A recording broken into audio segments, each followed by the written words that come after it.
De pé, Salmo 1, nós vamos citar todo ele, ou melhor, ler, né? Nós estamos com o propósito de ler todo ele, todas as vezes que pregarmos no Salmo 1, para que decoremos, aprendamos.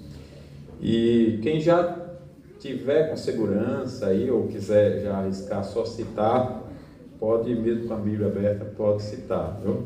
Você não está pecando, não. E todos vamos dizer juntos aqui, uns lendo, outros recitando o Salmo 1. Vamos juntos? Hoje o tema é a transformação do ímpio. No primeiro sermão nós falamos sobre, já revisando aqui, para quando a gente lê, já lê de uma vez, né?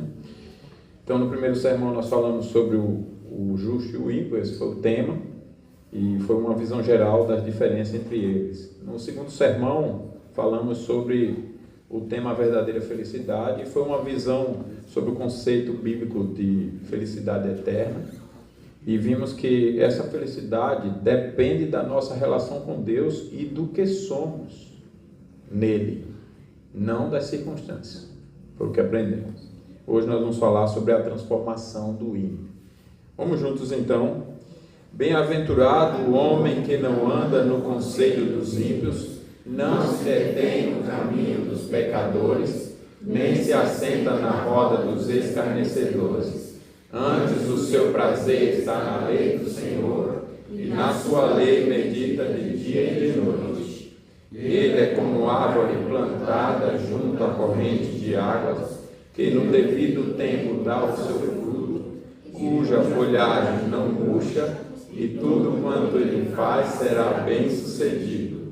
Os ímpios não são assim, são porém como a palha que o vento dispersa. Por isso os perversos não prevalecerão no juízo, nem os pecadores na congregação dos justos. Muito bem. Pois o Senhor conhece o caminho dos justos, mas o caminho dos ímpios perecerá. Vamos orar. Louvamos-te, Senhor, por tua palavra bendita e santa, e pedimos que o teu Espírito nos ilumine mais uma vez, para que ouçamos a tua voz com obediência, em nome de Jesus. Amém. Podeis assentar. Para o Salmo, assim como para toda a Bíblia, o ímpio é o que vive contrário à lei de Deus. Essa vida reprovada por Deus pode ser visivelmente exposta ou não aos olhos humanos, pela capacidade do ímpio de enganar os outros e até de se enganar. Então essa vida reprovada, ela pode estar exposta ou não, por essa capacidade do engano. Assim sendo, o ímpio é tanto o desonesto quanto o honesto. No Salmo, o ímpio é tanto o desonesto quanto o honesto. O ímpio é tanto o que assassina quanto o que defende a vida. Tanto o que faz justiça quanto quem defende a injustiça. Tanto o casado e fiel quanto o adúltero.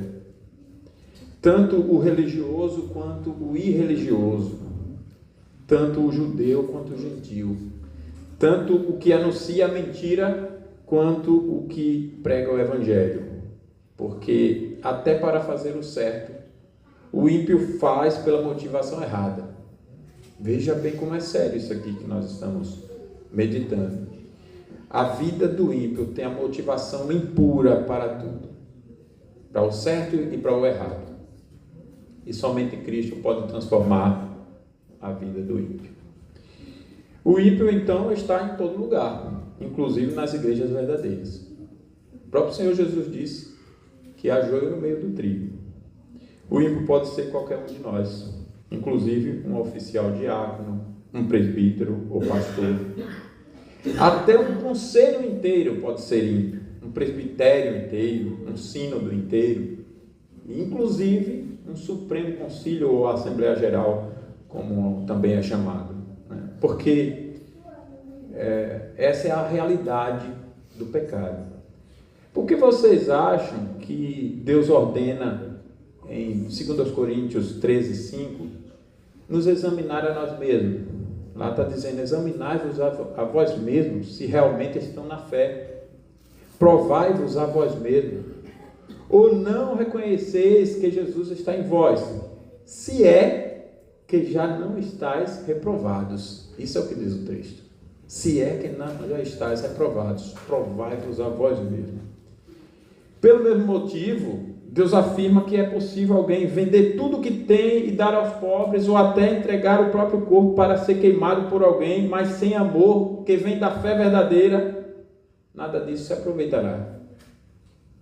E sem fé, como nós vimos mais cedo, é impossível agradar a Deus. Da mesma forma, Jesus diz: nem todo o que me diz Senhor, Senhor entrará no reino dos céus, mas aquele que faz a vontade de meu Pai que está nos céus. E o Espírito Santo fez Paulo escrever dizendo: e não pensemos que a palavra de Deus haja falhado, porque nem todos de Israel são de fato israelitas, ou então não há justo, nenhum sequer, todos pecaram e carecem da glória de Deus. O ímpio está em todo lugar. Há joio no meio do trigo. Há o falso e o verdadeiro no mundo, porque a mentira para enganar se utiliza da verdade. Afinal, a mentira é a verdade distorcida. Sua religiosidade, então, pode ser falsa. Você pode estar nos enganando e até se enganando. E quando eu digo você, eu me incluo. Portanto, eu e vocês precisamos saber se Deus afirma que somos justos. Se Deus diz que eu sou justo, eu preciso saber disso. E não posso arriscar viver, irmão, um engano sobre quem eu sou, em relação à justiça de Deus, à lei de Deus, à vontade de Deus. Não posso confundir, para saber isso, confiança arrogante com a fé do justo.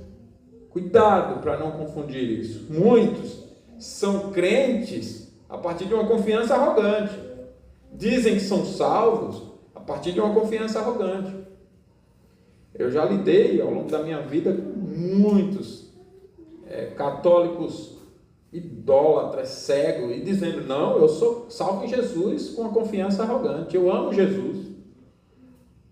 E eu mostrando que não amava, mas não queriam reconhecer. Simplesmente não queriam reconhecer. Então, eu não posso confundir confiança arrogante com a fé do justo. Não posso brincar com a minha eternidade, nem com a eternidade dos meus próximos. Porque Deus é justo e jamais aceitará os injustos como justos no céu.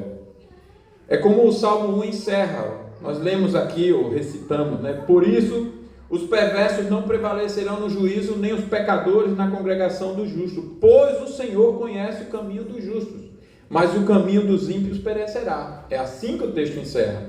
Deus não vai receber injustos como justos. Ou seja, se você não for justo para Deus, Cristo não te receberá na congregação dos justos, porque Ele é justo.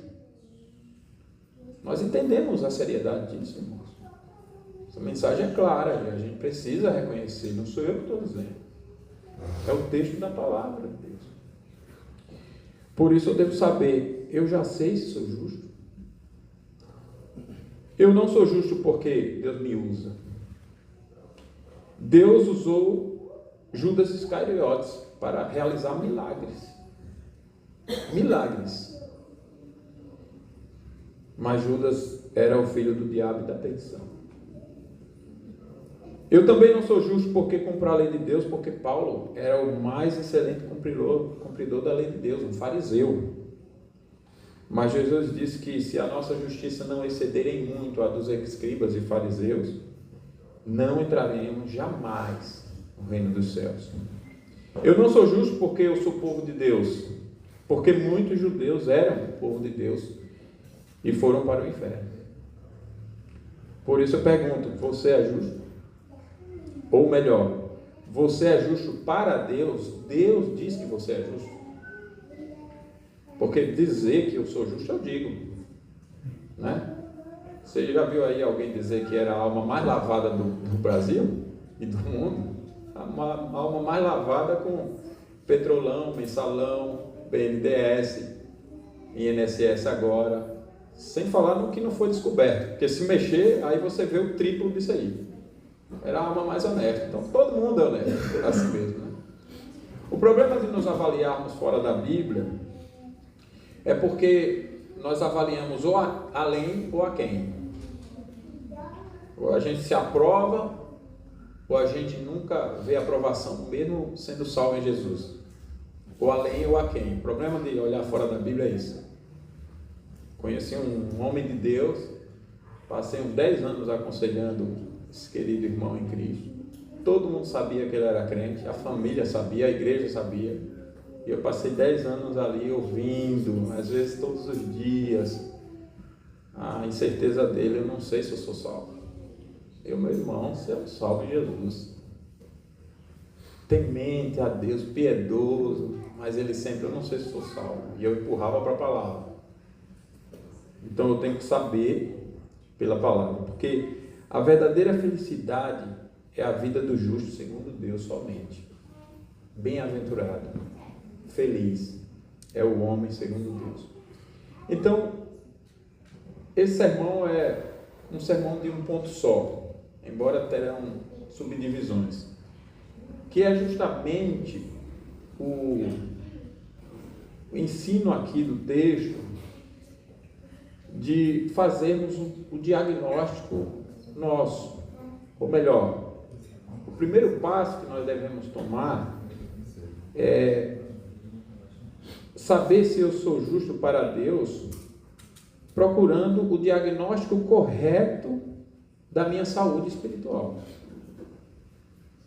Como que então eu vou saber se eu sou justo? Eu tenho que ter em mãos o diagnóstico correto da minha saúde espiritual. Para a saúde física a gente faz isso. A gente vai atrás do diagnóstico médico. Nós não fazemos o nosso próprio diagnóstico, né? E hoje então, você às vezes, dependendo do caso, você faz 2, 3, 4, 5, 10 diagnósticos para ter certeza daquilo. Muito mais, irmãos, o diagnóstico espiritual deve ser preciso. Muito mais. Por isso, não pode ser feito por você nem por mim. No sentido de nos examinarmos segundo o que achamos, porque somos pecadores, incapazes de fazer nosso próprio diagnóstico. Então, o diagnóstico deve ser feito por Deus primeiramente. E só então devemos nos examinar a partir do diagnóstico que Deus fez, porque o diagnóstico de Deus é perfeito. É a lei de Deus e do Evangelho, a lei da perfeita liberdade. E somente com o diagnóstico perfeito é que podemos saber qual é o tratamento perfeito. Então, o que é que eu devo fazer para saber se sou justo? Usar o diagnóstico que Deus está fazendo sobre mim mesmo. Então, pergunte para Deus: eu sou feliz? Eu sou feliz do teu jeito, do jeito de Deus? O Senhor aprova a minha vida? Por que então ainda não tenho a felicidade plena? Por que eu sou tão inconstante? Por que facilmente convites dos mais variados me atraem? Por que eu caio tanto? Por que eu desvio tanto? Por que meus prazeres oscilam tanto? Por quê? Faça essa pergunta para Deus. O diagnóstico de Deus vai me levar a reconhecer o mal do pecado e a admitir a necessidade de arrependimento. Deus é honesto. Nós perguntamos, Ele responde.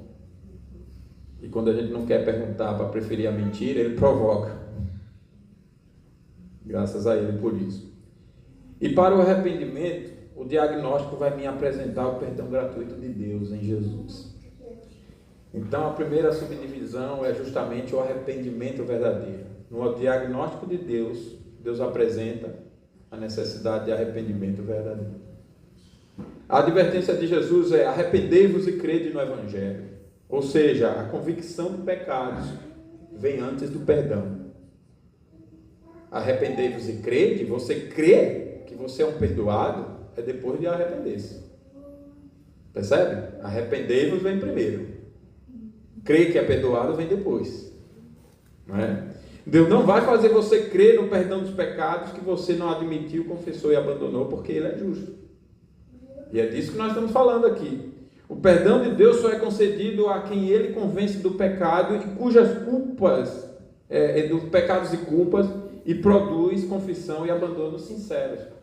Pedro, por exemplo, foi perdoado, mas após chorar amargamente por ter negado Jesus. Ele não foi perdoado achando que não pecou contra Cristo.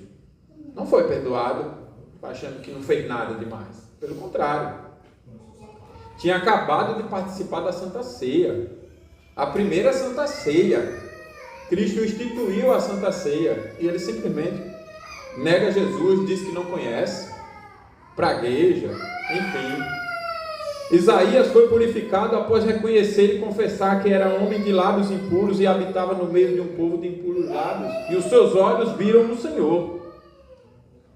O rei Davi só reconheceu seu adultério após Deus lhe ensinar por meio do profeta Natã. Só então Davi confessou e abandonou o seu pecado. João Batista preparou o caminho de Cristo. E o seu batismo, ele dizia que era o batismo de arrependimento, anunciando que depois dele viria um maior do que ele, incomparavelmente, com poder de tirar o pecado do mundo. Eis o Cordeiro de Deus que tira o pecado do mundo. E a Bíblia nos coloca nessa ordem cronológica, João Batista vindo antes de Jesus, para significar que o arrependimento vem antes do perdão. Então, responda para você mesmo, respondamos para nós. Quais pecados Deus disse que você tem e você não reconheceu? Por que não os admite? Você se acha humilde e obediente em tudo? Você se acha fiel em todos os compromissos como igreja? Você se acha perseverante na doutrina dos apóstolos, na comunhão, no partir do pão, nas orações e tendo a alegria de se reunir com os irmãos em Cristo diariamente? Se Deus nos levasse a ter uma reunião diária aqui, como tinha a igreja primitiva, mesmo com tantas perseguições, em muitos lugares espalhados no mundo tem, como irmãos lá na África, você faria de tudo para arranjar o tempo? O amor de Deus reina em nossa igreja.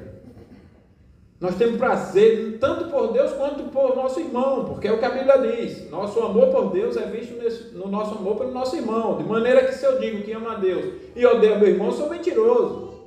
Então eu tenho esse prazer por Deus, no prazer por meu irmão, porque aqui é a reunião da família de Deus. De pessoas que creem, que estarão se amando eternamente no céu.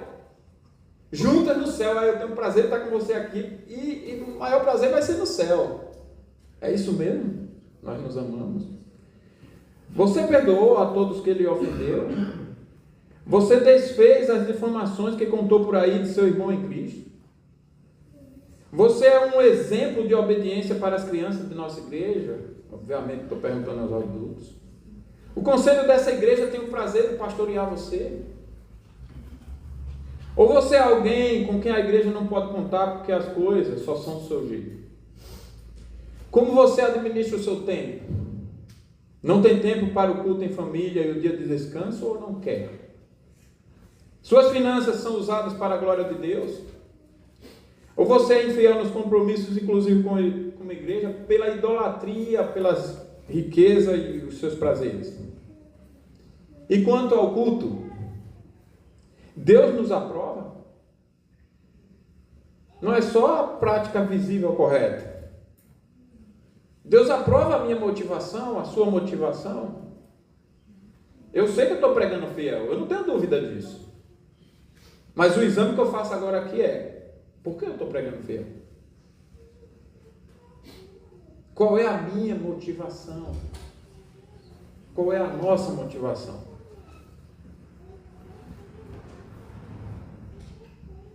Deus se agrada de nós? E as crianças de nossa igreja são criadas para adorar a Deus como o Pai bondoso que é? Ou nossa paternidade, homens, passa a ideia mais confusa que existe para as crianças? Por um lado, de um pai sem amor, sabedoria e controle. Por outro lado, de um pai permissivo que nunca impõe limites. Essa é uma visão confusa que a criança tem. E a palavra pai vem da palavra Ava, onde colocamos o nome Abner, né? Pai em relação a Deus. Deus é esse pai bondoso, justo, que impõe limites, mas que ama, perdoador. E nós recebemos essa mesma expressão pela dignidade de Deus de ser representado. Não é para sermos pais diferentes. Nossas crianças são humildes, são obedientes, obedecem com alegria a Deus, porque viram o testemunho dos seus pais de fazerem tudo com alegria para Deus. No culto, onde estão os pensamentos de nossas crianças? Elas ficam mais atentas no desenho, numa programação, mais animadas numa diversão do que no culto. Veja, eu não quero inocentar nossos filhos, os pecados deles, não quero. Mas muitas vezes eles estão nos imitando. Eles não viram nosso respeito por Deus, nosso amor por Deus, nossa admiração por Deus. Por isso eles também não têm. Eles veem como que nós desprezamos a Deus. Então eles repetem. Nossas crianças são ensinadas, irmãos, a odiar o pecado por admirar a beleza de Deus. Nossas crianças são ensinadas a olhar para Deus como Deus merece. Nossas crianças são ensinadas sobre a fé salvadora, o arrependimento para a vida. Nossas crianças são ensinadas sobre o culto, sobre quem Deus é. Nossas crianças são ensinadas à disciplina no padrão de Deus, a ter o tempo correto para as coisas, a saber a hora de fazer cada coisa. Como nossas crianças são? Como nossas crianças têm vivido? Qual exemplo nós temos dado para os nossos filhos, para nossas crianças? Nossas crianças admiram o ser de Deus pelo que Ele é.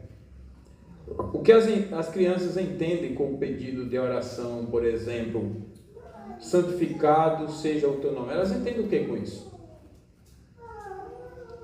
A inteligência das crianças está sendo desenvolvida como Deus manda? E o conhecimento também tem sido aquele que Deus manda, do jeito que Deus manda? Nós, como pais, nos preparamos ou temos nos preparado devidamente para desenvolver a inteligência e o conhecimento de nossas crianças no padrão de Deus ou da sociedade? Só devemos, irmãos, aceitar respostas de Deus para essas perguntas, porque as nossas respostas vão ser praticamente positivas. Se Deus estiver nos dizendo que estamos reprovados em alguma medida, devemos reconhecer nossas culpas, confessar e abandonar os nossos pecados.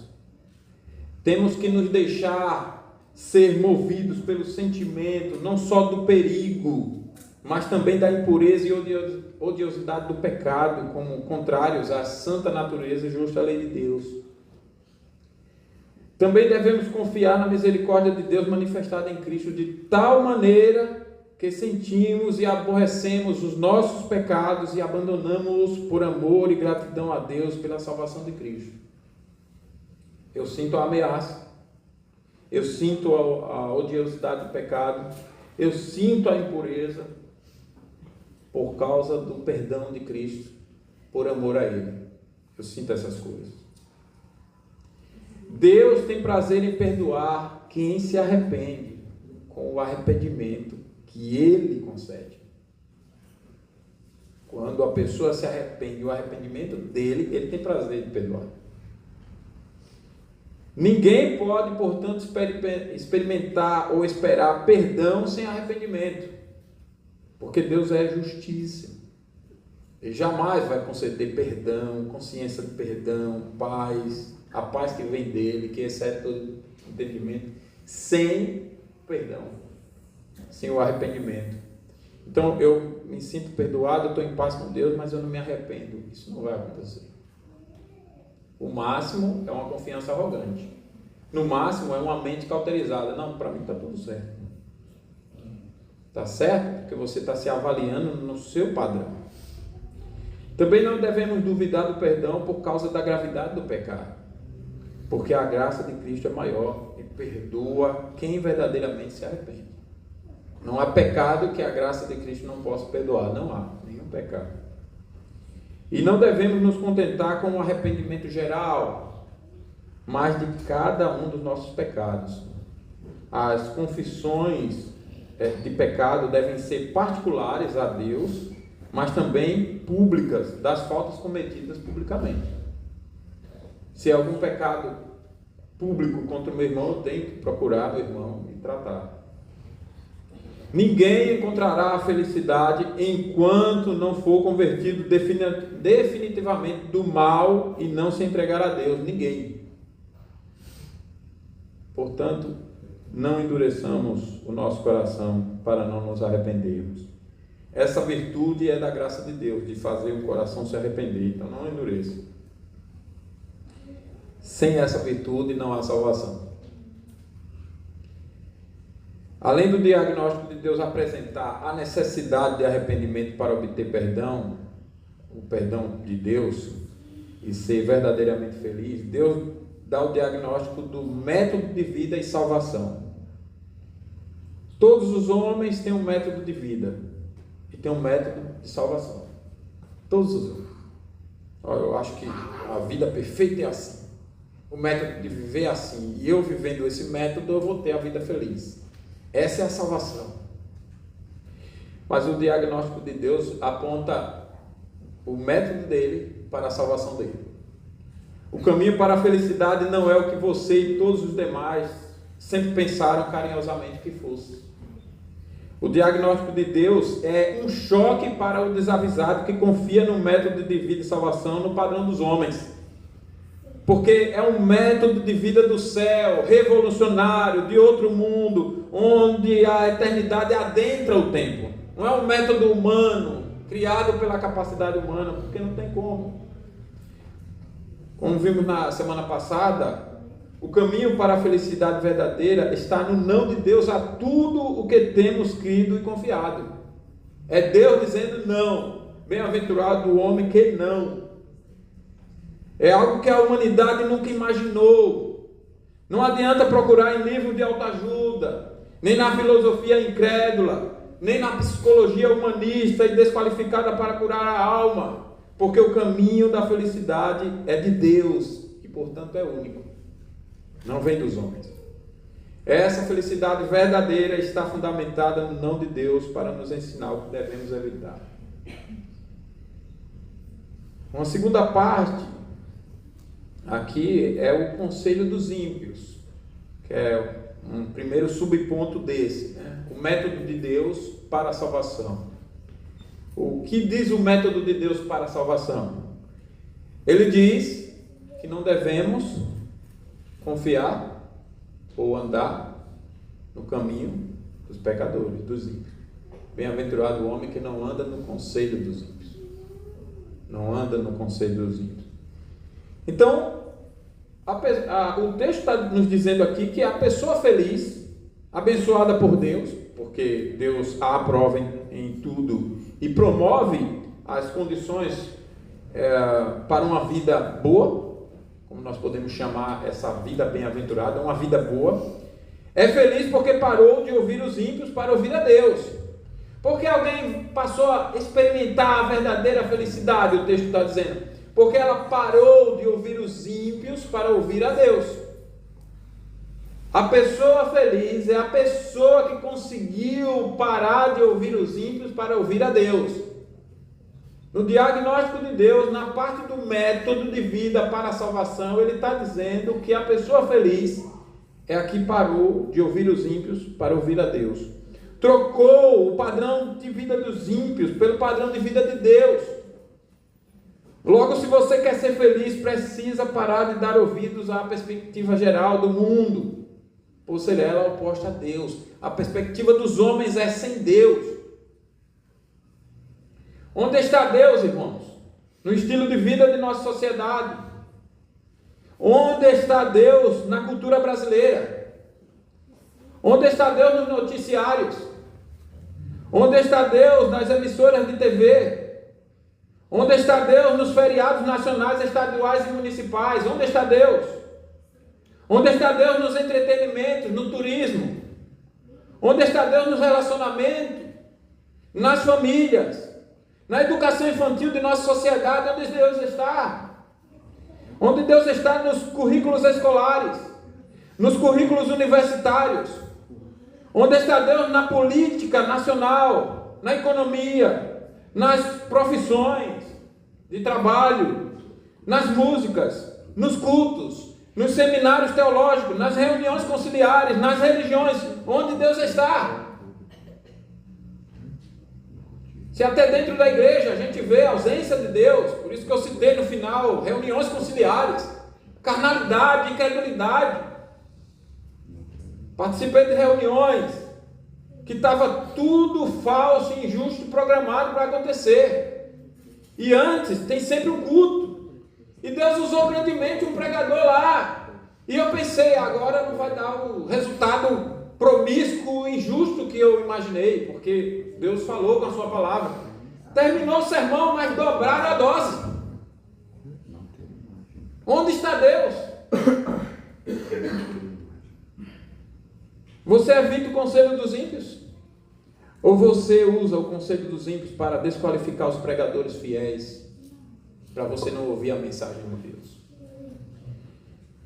E você que é crente antigo, seu exemplo para os crentes novos é contrário ao que aconselha os ímpios? Ou você ainda incentiva uma vida no padrão dos ímpios? Eu digo isso porque não faz muito tempo aqui da igreja, crentes antigos que não estão mais aqui, incentivaram crentes novos a uma série de práticas contrárias ao que nós estávamos ensinando, e não é porque eu estou ensinando que é certo, mas era a prática de Deus. Olha, o padrão de Deus de criar filho é assim. Aí diziam o contrário. Tem que ouvir outro pastor e outra igreja. Era o conselho que dava. Pessoas antigas de igreja deveriam ser mais exemplos. Simplesmente são piores. E se acham crente por quê? Eu sou a terceira geração presbiteriana. Eu sou o mesmo. Mas e aí? Isso não vale nada diante de Cristo. Judeus eram judeus. De quantas gerações eram judeus? Quando Jesus veio, não valeu de nada. Uma cultura milenar, uma história milenar, uma herança milenar, valeu de nada e não vale de nada ainda hoje. O mundo é ímpio, irmãos. O Salmo 10,4 diz que o ímpio ou o perverso só sabe pensar e dizer que não há Deus. São todas as suas cogitações, diz o Salmo. Então, se você quer ser feliz, não faça o que o ímpio aconselha em nada na vida. Esteja esse ímpio fora ou dentro da igreja. Conselho do tipo: não queira uma igreja mais pura. Não tenha compromisso com a igreja. Não estude a Bíblia tanto assim, memorizar, ficar, sabe, o tempo inteiro. Para que isso? Não precisa guardar o domingo todo em oração e culto, um dia inteiro de adoração. Para que isso? Um dia inteiro. Não precisa ser radical na criação do seu filho, para ele aprender a decorar a Bíblia, ler, escrever bem, para aprender teologia, decorar catecismo, para conhecer a Deus com excelência. Não, não precisa nada disso. O que o ímpio está dizendo para você é: não acredite em toda a Bíblia, não queira entendê-la corretamente, não acredite em Deus, acredite em você, faça do seu jeito. É isso que o ímpio está dizendo. E essa voz do ímpio pode estar aqui dentro. Vocês lembram quando Jesus disse que ia para a cruz? Jesus disse que ia para a cruz por tudo que a palavra de Deus dizia. E um discípulo amado disse: de jeito nenhum que o senhor vai para a cruz. E Jesus imediatamente respondeu: para trás de mim, Satanás. com o discípulo. Não que o discípulo fosse Satanás, obviamente, mas como quem dizendo, eu estou vendo a voz de Satanás através da voz do discípulo. O discípulo amava o seu mestre e não queria ver sua morte. Essa era a sua perspectiva, mas por trás dessa voz vinha a voz de Satanás para dizer que a missão não era para ser cumprida. Vocês estão percebendo como nós devemos ter cuidado?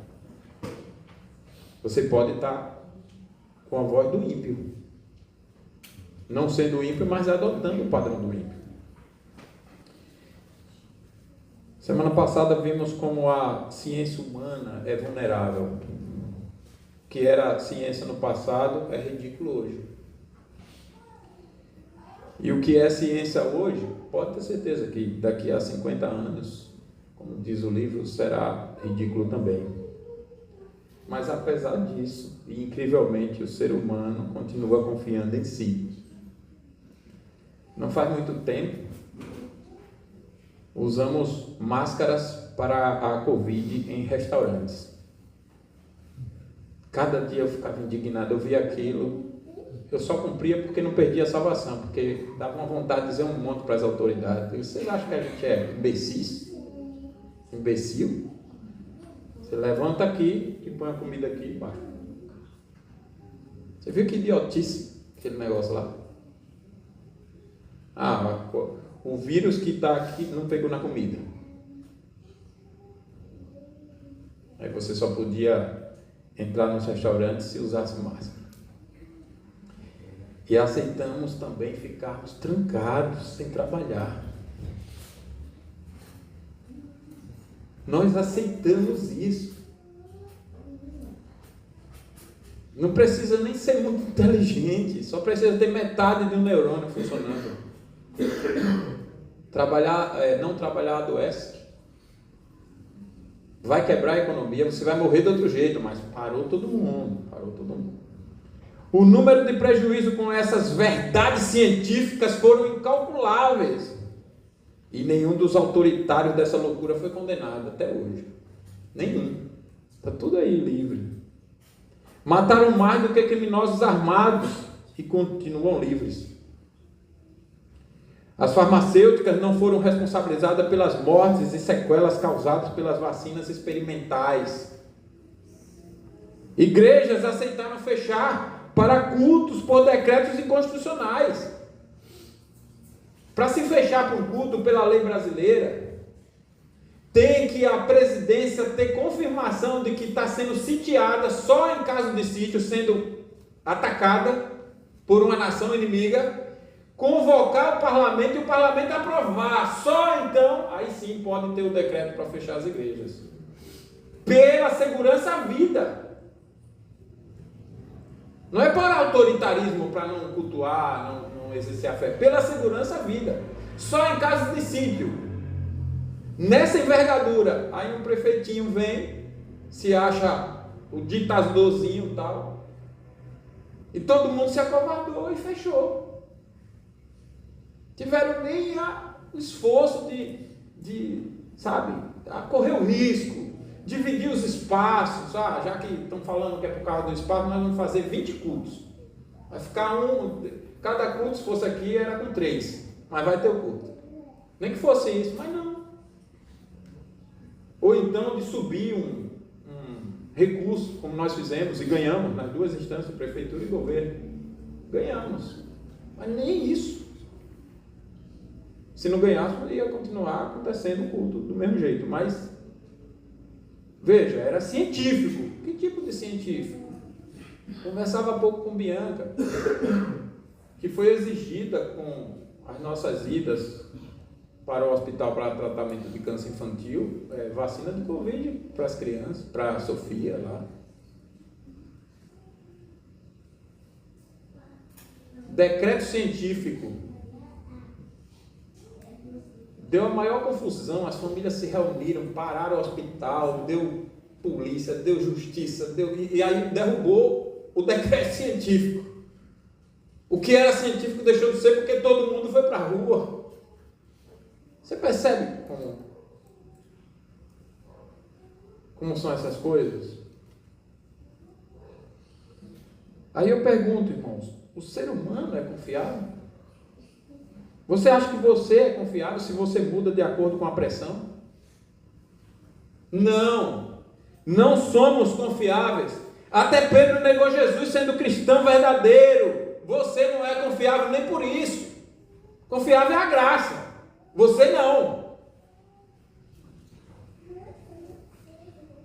A palavra ímpio tem sua raiz numa palavra que significa inquieto, instável, perturbado, com agitação interior.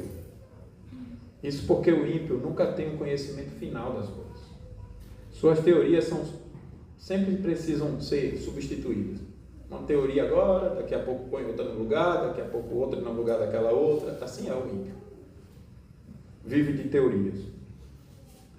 Veja o que diz Isaías 57, versos 20 e 21. Isaías 57. Mas os ímpios são como o mar agitado, que não se pode aquietar, cujas águas lançam lama e lodo. Para os ímpios não há paz, diz o meu Deus. O ímpio vive sem a revelação suficiente e segura de Deus, de toda a Escritura. Seu raciocínio parte do homem como centro, que leva a um conhecimento instável. O conhecimento do ímpio é um conhecimento instável. Ele rejeita o fundamento eterno da verdade de Deus e por isso é arrastado como palha pelo vento, como nós veremos. O ímpio sem a iluminação do Espírito e da Escritura tem conhecimento deformado, mesmo que funcione em alguma medida, em alguma área.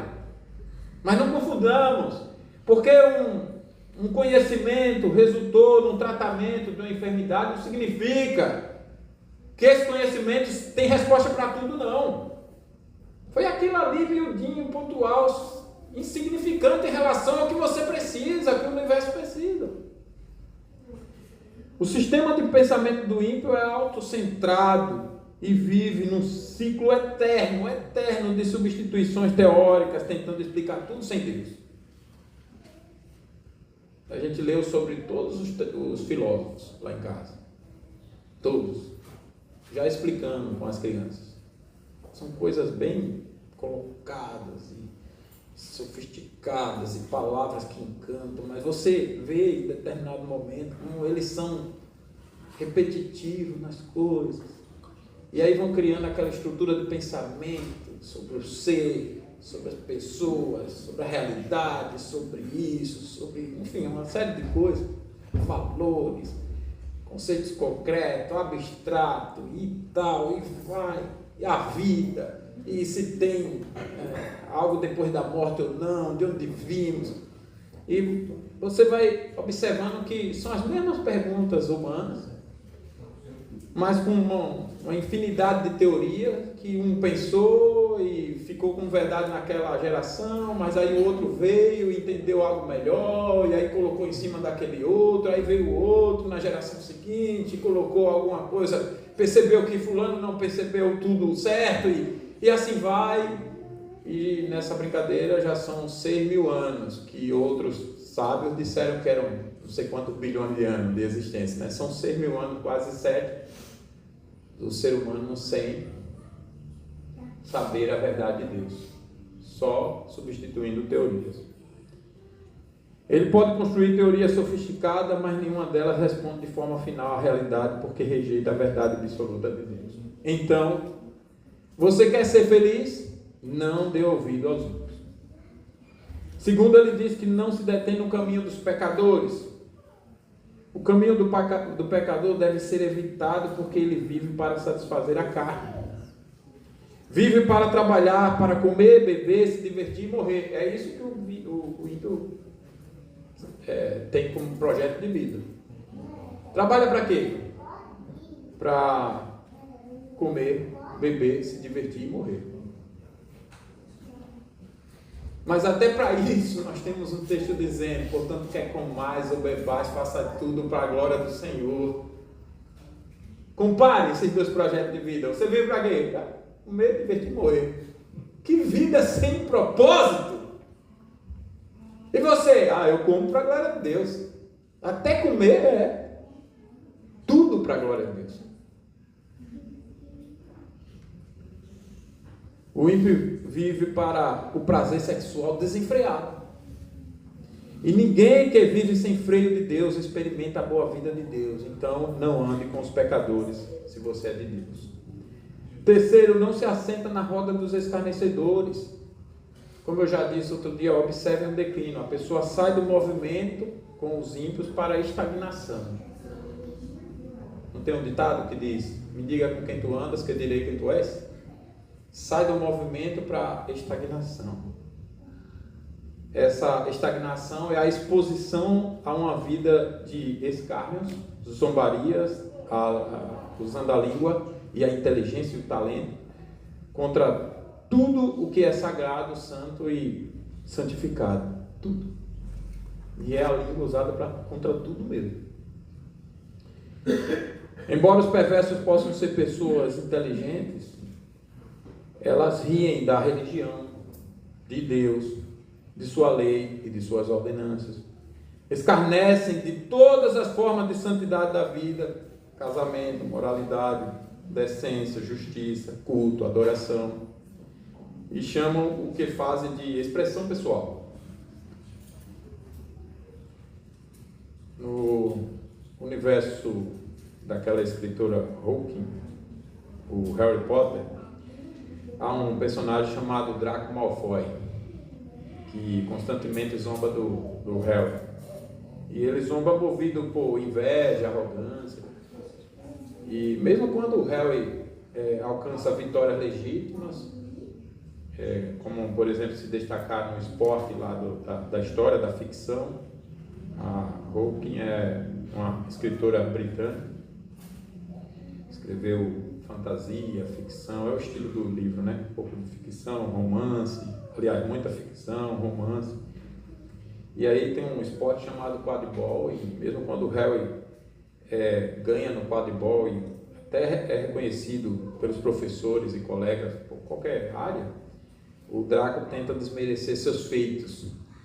E ele conta com dois amigos inseparáveis, que são o Crabbe e o Goyle, que acompanham em suas provocações.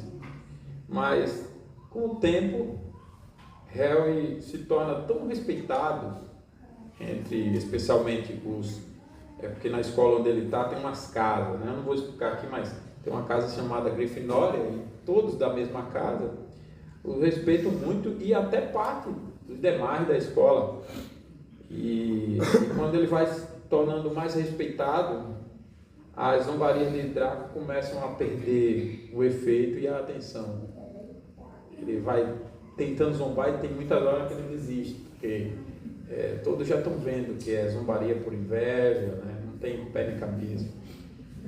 Mas o que eu quero destacar aqui com relação ao escarnecedor, que a Bíblia fala, é que ele é semelhante, o escarnecedor do justo, né? Ele escarnece do justo sempre, buscando motivo para zombar em tudo.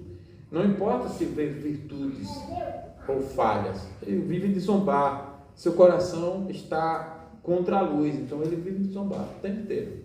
Semelhança é entre Draco Malfoy, só vive de zombar. Então, de zombar do outro, de desqualificar o outro, de desmerecer o outro. No caso aí, o crente.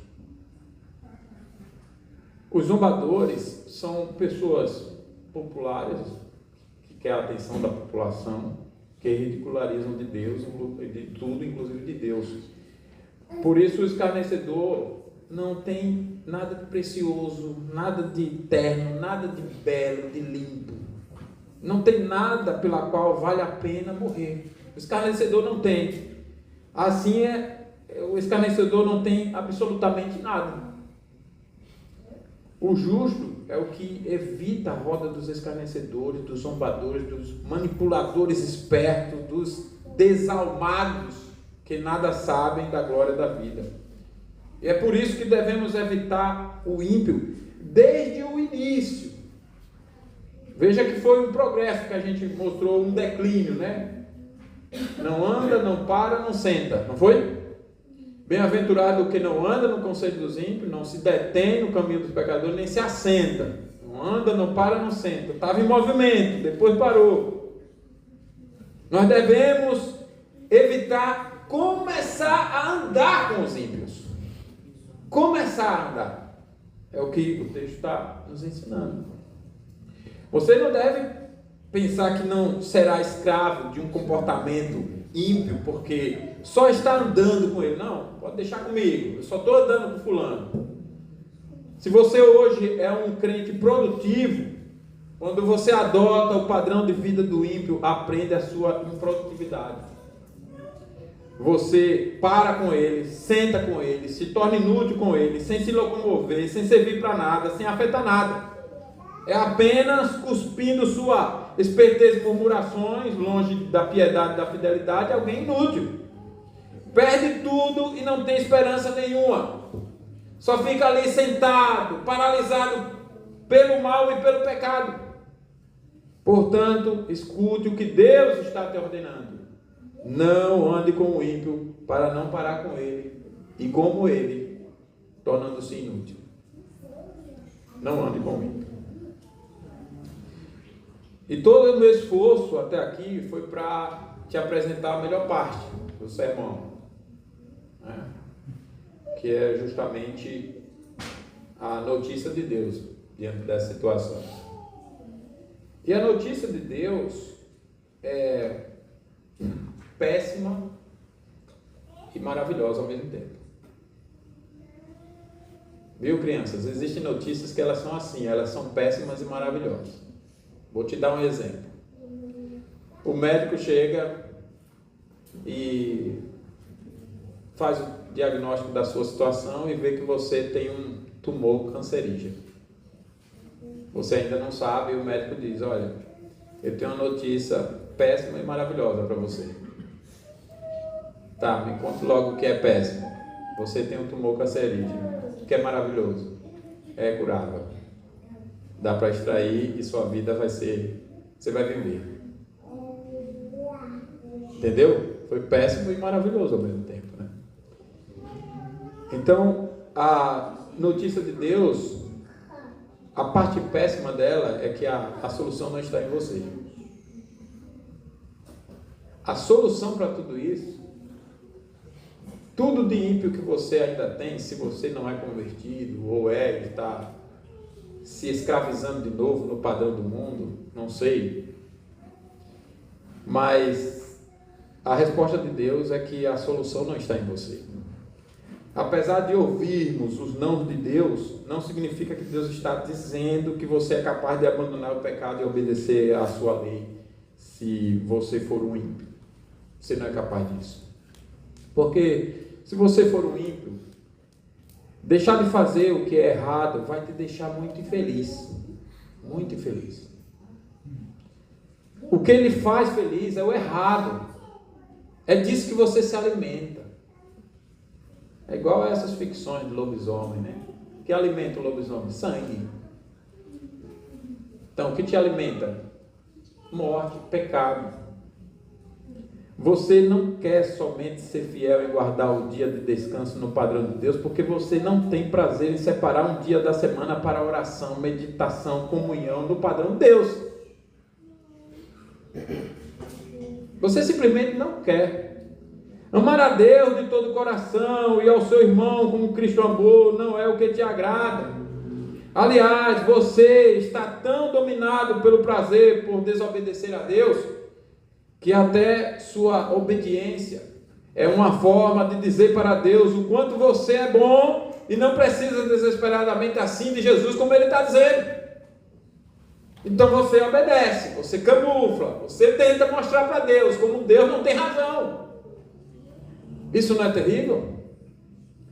Você é até capaz de reconhecer que é capaz de mudar.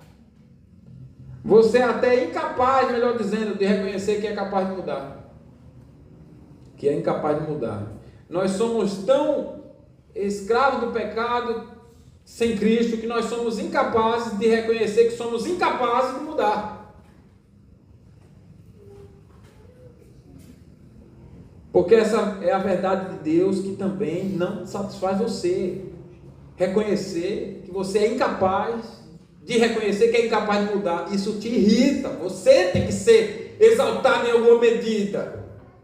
E a verdade de Deus é: não há solução em você. Nada, absolutamente, em você serve para a tua salvação. O que te satisfaz é a mentira de que você não tem essas culpas que Deus diz que você tem. Há afetos dominadores que impedem que você ame a lei de Deus por amor a Deus, contra os quais você não tem forças. Esse é o afeto dominador pelo qual você está disposto a oferecer a sua vida. Você pode não perceber, mas você está disposto a oferecer a sua vida para proteger os seus pecados. É por isso que você tem iniciativa, inteligência, esperteza, coragem para tomar as decisões apenas para corrupções e pecados, para padrões de vida fora de Deus. Porque você acha que o Filho de Deus disse: se pois o Filho vos libertar, verdadeiramente sereis livres? O que é que significa isso? Cristo não diz que é você quem se liberta, mas que é Ele quem nos liberta somente. Se pois o Filho vos libertar, verdadeiramente sereis livres. Só Cristo liberta da escravidão do pecado, de ter afetos pelo padrão de vida reprovado por Deus, porque só Ele faz você nascer de Deus. Esse novo nascimento ocorre quando Jesus faz morrer a natureza terrena. Enquanto não nasce de novo, a pessoa é inimiga de Deus. Mas ao nascer de novo, a pessoa é reconciliada com Deus. Por isso lemos: justificados, pois mediante a fé temos paz com Deus. Eu não fico mais em inimizade contra Deus, nem Deus contra mim.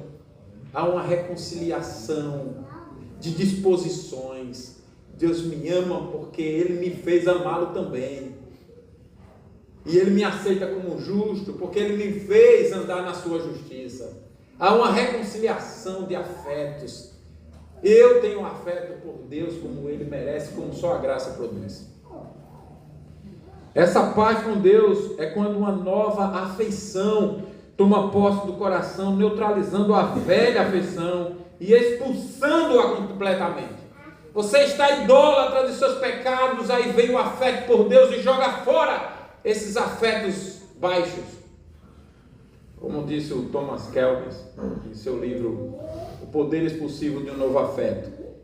Ele expulsa, o afeto por Deus expulsa os afetos poderosos que te dominavam, seja qual fossem os pecados. E essa é a fé que opera pelo amor, por ser o mais poderoso afeto. O modo de expelir do coração o amor que transgride a lei é acolher o amor que cumpre a lei. E só a fé de Deus faz isso. Essa é a fé que opera pelo amor. A melhor maneira de expulsar um afeto impuro é acolher o afeto puro. Mas você não é capaz nem de fazer isso. É Deus quem põe isso em você. E por amor ao que é bom, expelir o amor pelo que é mal. É o que somente a salvação de Cristo faz através da nova natureza nele. Ele faz com que o amor pelo que é mal seja expulso por o amor pelo que é bom. Por isso Deus diz: dar-te-ei um novo coração, tirarei de vós o coração de pedra e colocarei um coração de carne. E o profeta, consciente dessa verdade, outra vez orou: converte-nos a ti, Senhor, e seremos convertidos. Ninguém peca por dever. Vocês ouviram isso? Ninguém peca por dever. Ninguém mandou Adão pecar. Pecou porque quis. Não foi o diabo, muito menos Deus. Nem Eva fez Adão pecar, nem Adão fez Eva pecar. Cada um pecou simplesmente porque quis. Lá em casa a gente tem exercitado isso. Por que você fez isso, filho ou filha? Ah, porque ele me provocou, ela me provocou. Não. A provocação dela ou dele não dá a você autorização para pecar. Você pecou porque você quis. Você poderia não manter humilde, santo, sem vingança diante da provocação? Jesus se vingou de alguém lá na cruz?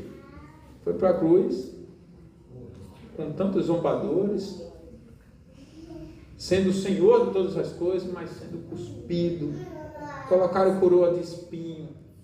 Quantas coisas fizeram com Cristo, que Cristo podia se vingar ali, e não se vingou. Pelo contrário, como um cordeiro mudo, ele se entregou. E ainda orou lá, perdoa-lhes, porque não sabem o que fazem. Então nós pecamos, porque é mais agradável ou menos doloroso do que o caminho da justiça. Assim a escravidão ao pecado é abolida por uma atração mais forte, por uma alegria mais absolvente, a fé de ser amado por Deus em Cristo. E essa fé é dom de Deus. Quando eu tenho fé que eu sou amado, apesar de tudo que eu fiz e sou, que Deus já me conhecia, me conhece, me conhecerá, e que mesmo diante de todas as minhas impurezas, Ele deu seu Filho. Quando eu sei disso e confio nisso, essa convicção santa me faz odiar quem eu era e me faz viver numa nova vida.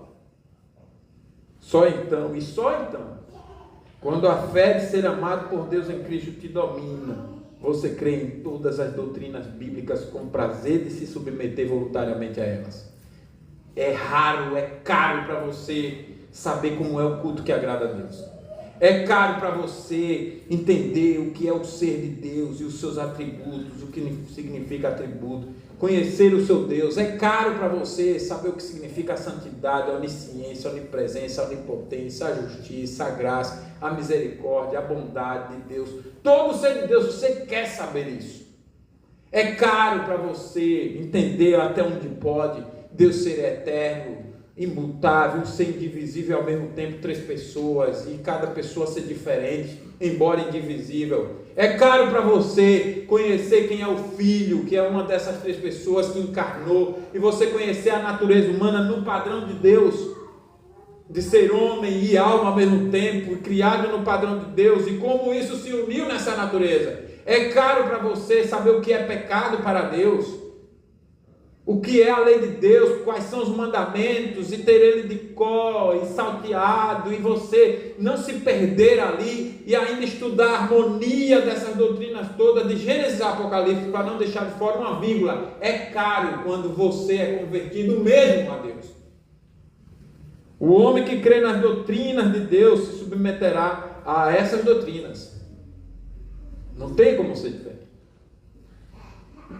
Essa é a má e a boa notícia. Sem Jesus é impossível obedecer à lei de Deus e ser feliz. Mas com Jesus é impossível não obedecer e ser feliz. E não ser feliz é impossível. Essa é a boa vida, a vida feliz, a bem-aventurança dada por Deus. Ser liberto do afeto escravizador para o honroso afeto de servir ao Senhor com alegria, por ser salvo, convertido e perdoado por Cristo. Essa é a boa notícia. A péssima e a boa notícia. Eu não me salvo, meus métodos não valem, mas Jesus não. Os métodos de Jesus são eficazes. Ele me salva, Ele me transforma, Ele me perdoa, Ele me faz nova criatura. E a obra que Ele começa, Ele completa. Então guardemos algumas lições. Primeiro, examine-se espiritualmente com base no diagnóstico de Deus, não em sua própria avaliação. Deus é o único que pode oferecer um diagnóstico espiritual perfeito através da lei do Evangelho. Então não confie em emoções, aparência externa de religiosidade, dons espirituais ou cargos eclesiásticos como prova de justificação. Nada disso vale. Leia o texto que eu citei na introdução, 2 Coríntios 13:5, examinai-vos a vós mesmos e ore pedindo a Deus discernimento sobre quem você realmente é diante de Deus, e não dê descanso à sua alma enquanto você estiver com a vida como a do mundo. Não dê descanso à sua alma, mas examine o diagnóstico de Deus, toda a Escritura. Estude bem os 10 mandamentos sobre você. Não terás outros deuses diante de mim. Quais são os pecados proibidos aqui? Quais são as exigências proibidas aqui, exigidas aqui? Eu estou cumprindo tudo isso em um mandamento. Aí você faz isso no segundo mandamento, no terceiro, nos 10. Depois de ter estudado a introdução. Eu sou o Senhor teu Deus que te tirei da terra do Egito, da casa da escravidão. Entenda tudo isso que significa lá. E antes de estudar, ou depois de estudar, como se preparar para estudar os 10 mandamentos. Tem lá umas 9 advertências que te ensina como se preparar, como deve ser estudado corretamente os 10 mandamentos. Tudo sem pensar em outro. Não fique pensando, eu vou pensar aqui no irmão fulano. Eu vou pensar aqui no vizinho. Não, pense em você. Marido não fica olhando para a esposa, não. É você. Esposa para o marido, não, você. Olhe para você. Eu sou o justo de Deus? Faça esse exame. Segundo, arrependa-se profundamente, reconhecendo e abandonando pecados concretos. O verdadeiro arrependimento é mais que um sentimento de culpa. Passa por ele, mas é fruto da obra de Deus no coração, acompanhado de confissão e abandono real do pecado. Se você só tiver sentimento de culpa e mais nada, sem a convicção de que há uma salvação em Jesus Cristo, e Ele é o teu Salvador, e Ele está te transformando, se você não tiver essa convicção, você vai fazer igual a Judas. Peguei contratando sangue inocente e se mata. Não haverá salvação. Abandone o arrependimento genérico e lide com pecados específicos, visíveis e secretos. Eu sou idólatra, eu sou mentiroso, eu sou difamador, eu sou adúltero, eu sou assassino, eu não perdoo, eu sou vingador, colérico, impaciente, eu sou descontrolado, eu sou invejoso, eu não me alegro com o sucesso do outro, eu sou desonesto nos meus negócios. Dê nome. Ensina a sua criança a dar nome. Mostre para ela o quanto ela está perdida sem Jesus. Mas ela é tão boazinha. Aí dobre a atenção. Dobre a atenção com as boazinhas. Eu prefiro Pedro cortando a orelha do que o beijo de Judas. Né? Então cuidado com os bonzinhos. Confesse, reconcilie-se, desfaça difamações, perdoe, busque pureza de consciência e peça perdão. Terceiro, rejeite os conselhos, caminhos e rodas dos ímpios, mesmo disfarçado de piedade. Mesmo disfarçado de piedade. Ô fulano, vamos orar ali com fulano, porque olha, a vida dele está não sei o que, aí difamação no lugar de piedade, né? Chamou para orar. Ou então vamos ali ajudar alguém, porque a igreja do Tijuco não ajuda ninguém. Né? Aí, percebe? Disfarçado de piedade, cuidado. Tem muitas religiões que fazem isso. Acho que a igreja tem que existir para ficar fazendo caridade, né? Aí fica fazendo caridade para justamente desfazer o objetivo da igreja. Acha que o culto é uma coisa que não tem valor nenhum. Então, cuidado. Identifique e renuncie às influências contrárias à palavra de Deus dentro e fora da igreja. Não siga o conselho dos ímpios. Às vezes é tão fácil o conselho dos ímpios entrarem, né? Você está assim em algum lugar, de repente vem um ímpio, aí conta uma piada moral, aí você simplesmente ri. Você concordou com ele. Você percebe? O ouvido é seu, o riso é seu. O que custa você fechar a cara? Para deixar claro para ele mesmo, não quero esse tipo de padrão de vida. O que custa isso? É simplesmente rir. Rejeite o conselho dos ímpios. Evite qualquer convívio que normalize a impiedade, a zombaria, a insubmissão à palavra de Deus. Evite isso. Substitua o conselho dos ímpios pela meditação diária das Escrituras como ensino central. Como está lá no Salmo 1, verso 2, né? Antes do seu prazer estar na lei do Senhor. Nós ainda vamos passar. Eu só estou no verso 1. Quarto, reconheça que apenas Cristo pode libertar você dos afetos que te prendem ao pecado. Não tente mudar pela força de vontade. Agora, a partir de hoje, eu vou mudar. Você não vai, você sabe disso. Ou então, moralismo religioso, não vai também. Então com isso eu vou justificar minha vida no pecado. Então você não entendeu nada do que foi falado aqui. É você clamar, olhar para Cristo. Se é falta de fé, dizer: Cristo, me dá fé, me ajude na minha falta de fé, põe a fé no meu coração, mas eu preciso crer dessa forma, que passa a te amar de verdade. Eu preciso crer dessa forma. Busque a transformação do coração pela fé em Cristo, o único que liberta e gera nova afeição por cumprir a lei. Clame então por um novo nascimento, por uma nova mente, por novos desejos operados por Deus e não por você. E por último, viva como justo, obedecendo a Deus com alegria e influenciando outros a fazerem o mesmo. A vida cristã é uma vida transformada, mas que serve para influenciar outros. É uma vida transformada, em transformação, sendo usada para transformar outros. Então você não pode querer ter uma vida que não vai se incomodar com o outro. Até na velhice. A gente tem que ter uma velhice crente, justa. A fé não se aposenta, irmão. Viu? A fé não se aposenta. A sua morada eterna não é aqui. Assuma a responsabilidade pessoal e comunitária, seja exemplo para as crianças da igreja, os novos convertidos e sua família e todos. Seja exemplo. Ensina a palavra com fidelidade no lar e cultiva o amor por Deus no cotidiano. E lembre-se, guarde isso aqui. Só a fé verdadeira gera a obediência verdadeira. E só essa vida é aprovada por Deus. Essa é a vida feliz. Deus nos abençoe. Feche os olhos, nós vamos orar. Depois cantaremos o Salmo 101 e encerraremos.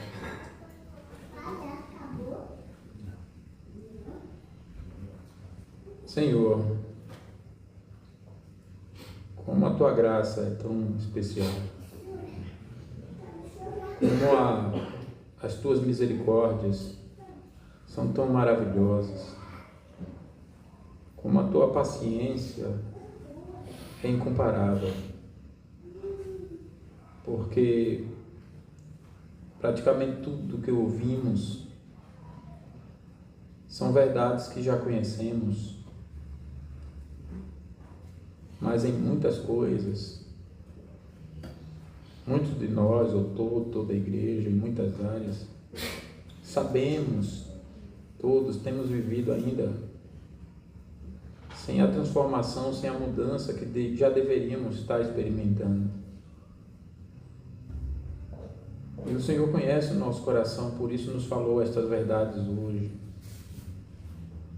E a começar em mim, ó Pai, pedimos humildemente, ajude-nos na nossa falta de fé, ajude-nos para não endurecermos o nosso coração e não nos arrependermos, não resistirmos à Tua voz, deixando de reconhecer os pecados que ainda temos.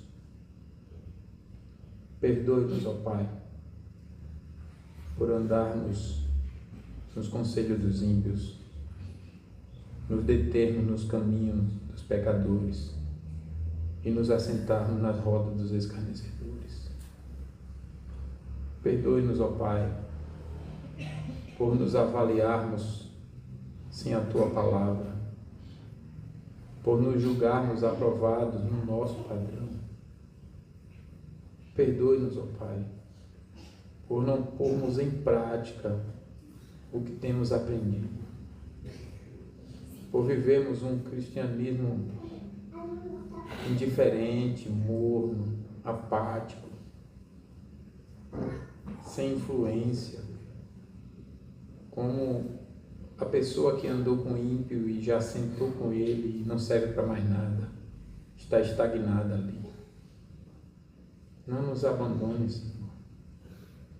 Nós também ouvimos nesta mensagem que o ímpio é transformado e o Senhor é poderoso para transformar ímpios em justos.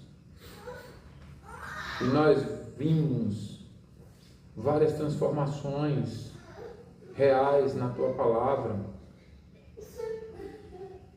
Nós vimos pessoas tão cegas em seus pecados como o próprio Paulo, que chegou a perseguir o Teu povo, a Tua igreja. E o Senhor o transformou radicalmente. Transforme-nos, ó Pai. Converta-nos a Ti. E nos ajude para que essa oração não seja uma desculpa de transferência de responsabilidade para continuarmos no nosso pecado e justificarmos que continuamos caindo porque o Senhor não nos ouviu e não nos transformou. Tenha misericórdia de nós e nos transforme mesmo. Nos converta a Ti, porque nós somos incapazes de nos transformar. Crie em nós um coração puro. Renove dentro de nós um espírito inabalável, para só então conseguirmos ensinar os pecadores e eles se converterem a Ti. Que sejamos sensíveis aos pecados todos contra o Senhor. Que não venhamos a chamar de santidade aquilo que Te ofende. Que venhamos a olhar para Cristo realmente, de maneira a amá-lo e a amar-Te como o Senhor merece. E esse amor ser tão verdadeiro, genuíno, puro, sincero, que nos faça abandonar todos os pecados. Nós oramos a Ti, porque o Senhor é bondoso, paciente. Em nome de Jesus. Amém.